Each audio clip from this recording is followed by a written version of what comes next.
Est-ce que l'AS Saint-Etienne est prête pour sa saison de Ligue 2? Bonjour et bienvenue sur la chaîne du Viking Vert. Aujourd'hui, nous allons parler du mercato, faire un point sur la préparation également. Et puis cette vidéo fait un peu écho à ce qu'a dit Us Family, bien entendu, si vous l'avez vu. Mais avant toute chose, n'hésite pas à me donner ton avis, toi, en commentaire sur cette préparation, sur ce mercato. Et puis me dire où est-ce que tu situes l'AS Saint-Etienne. Est-ce que tu nous vois monter, jouer les barrages ou être plus bas dans le classement? Donc voilà, n'hésite pas à liker la vidéo et à t'abonner, bien entendu. On commence à grimper tranquillement au-dessus des 200 abonnés. On est 218, il me semble. Donc voilà, n'hésite pas à t'abonner. Et donc voilà, donc on va déjà parler du mercato, faire un petit point. Donc pour le moment, pas grand mouvement, même s'il y a beaucoup de rumeurs, mais on ne va pas les commenter, bien entendu. Mais voilà, il y a eu juste Mahmoud Jaber et Chico Lamba pour le moment, donc deux recrues qui semblent, au vu des prestations des 3 matchs amicaux, Chico Lamba en a fait qu'un, mais Jaber a fait les 3, semblent être des recrues de qualité, donc est-ce qu'il vaut mieux pas la qualité à la quantité? Je pense, même s'il va falloir recruter autre part. Après, on avait eu la confirmation des prêts avec les levées d'options d'achat de Cardona et de Bernauer, qui sont à mon sens des bonnes choses pour la continuité du club. Et puis on a levé l'option d'achat de Pierre Ecois, donc il y a un imbroglio incroyable sur ce joueur.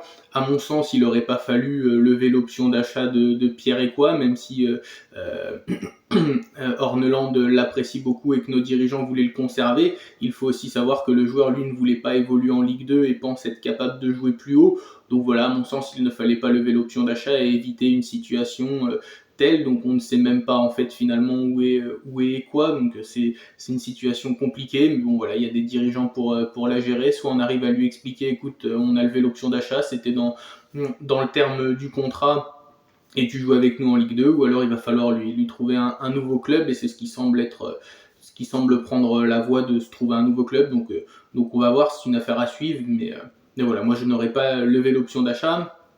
Et après, en ce qui concerne encore le mercato, il va falloir vite trouver des latéraux et à droite et à gauche, parce qu'on ne peut pas faire la saison avec Denis Sapia à droite ou Ivan Masson, même si Ivan Masson semble être parti pour s'en aller. Mais voilà, on ne peut pas faire toute la saison avec Denis Sapia. Il va falloir vite trouver un latéral droit solide et qui connaît bien le championnat, ou un jeune, pourquoi pas, mais voilà, il faut trouver quelque chose de solide à droite. Et puis à gauche, pareil, on ne peut pas faire la saison avec Lassana Traoré et Makloufi, même s'ils ont montré de bonnes choses en préparation. Voilà, c'est des jeunes, ils ont pas 20 ans et ils commencent à découvrir le monde professionnel.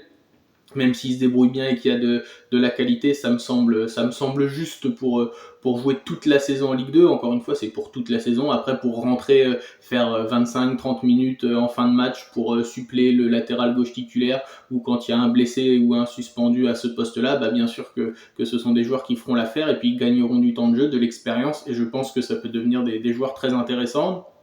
Et après, au milieu de terrain, eh ben, il va falloir recruter aussi au moins une personne, parce que Bouchouari semble parti pour s'en aller également, même si rien n'est fait de ce côté-là. Lamine Fomba, on ne peut pas faire une saison avec. Hein. Moi, je le trouve pas très bon. Après, même s'il a montré quelques qualités en match amical, ça reste très juste. Après, on a Jaber et Tardieu qui semblent être titulaires en puissance. Et Mouefek, on sait qu'il va faire 30% des matchs à l'infirmerie pour cause de blessures. Et le début de préparation semble encore aller dans ce sens. Après, à voir si le nouveau staff de préparateurs va réussir à pallier à ce problème-là. Donc, il va vraiment falloir un autre joueur à côté de ces trois-là, forcément. Même si le jeune Kadek Bekou, j'ai bien apprécié sa complémentarité avec Jaber notamment.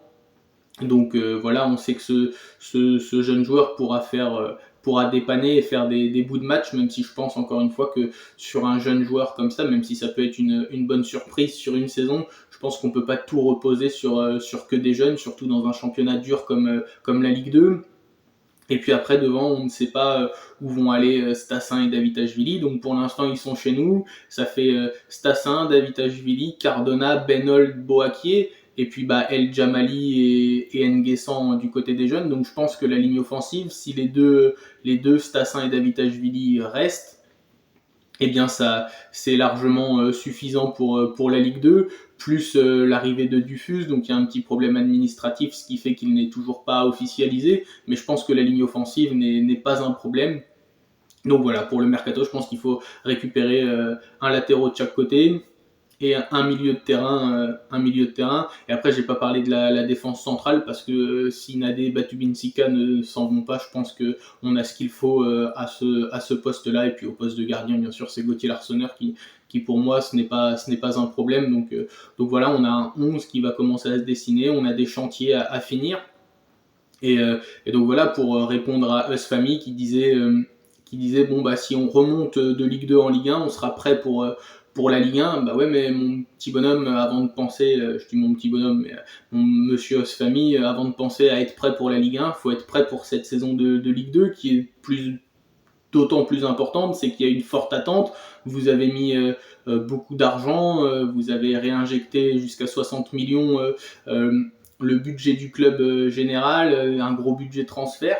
Donc maintenant, il va falloir réussir à répondre aux attentes. Et répondre aux attentes, c'est faire un mercato de qualité, mais il y a aussi un peu de qualité et de quantité à apporter parce que ça fait encore à minima 3 joueurs à prendre. Donc, et puis il faut aller vite parce que c'est dans 16 jours que nous allons au Stade Lavallois. On sait que c'est un déplacement qui n'est jamais facile. Le démarrage et le début de saison est super important. Il y a plus de 34 journées dans le championnat de Ligue 2. Donc si on prend du retard à l'allumage, eh ben on peut vite se retrouver englué en milieu de tableau, même voire pire, comme on a déjà connu des saisons où on se dit punaise, on va finir en national. Donc c'est des saisons qu'on n'aime pas vivre.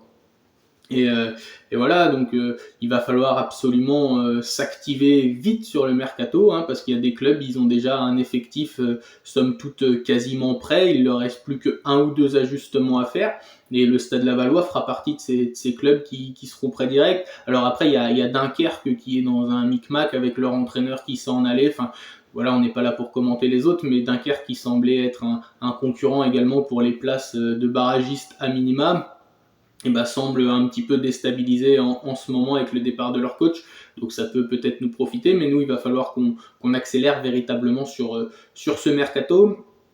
Et voilà, et puis il faut pas faire de grandes déclarations comme ça. Déjà qu'on va être l'AS Saint-Etienne, l'équipe à battre de ce championnat, bien entendu, parce que on a le plus gros budget, parce que on est l'AS Saint-Etienne. Et oui, les Verts, et quand ils sont en Ligue 2, on a une cible dans le dos pour tenter de nous faire tomber à chaque fois. Et je comprends, parce que ça fait pour des clubs de Ligue 2 qui n'ont pas l'habitude de jouer des clubs d'une grosse stature, sauf Coupe de France.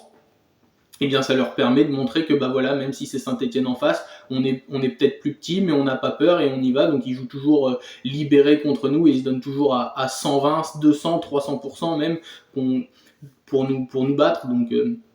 Donc ça aussi, donc faire des déclarations comme ça, de dire on est déjà prêt pour la Ligue 1, patati patata, ouais, mais ça donne encore plus envie aux autres de nous battre. Donc voilà, les déclarations comme ça, je ne suis jamais trop fan.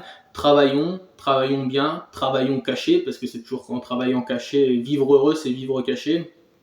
Donc voilà, après, sur ce qui est de la préparation physique en soi, je pense que les joueurs qui sont là depuis le début seront prêts. Et ça, c'est très important d'avoir une bonne préparation physique. Et là-dessus, je fais totalement confiance au nouveau staff. Comme vous le savez, il a été mis à l'heure anglaise, donc je pense qu'il n'y aura aucun souci là-dessus.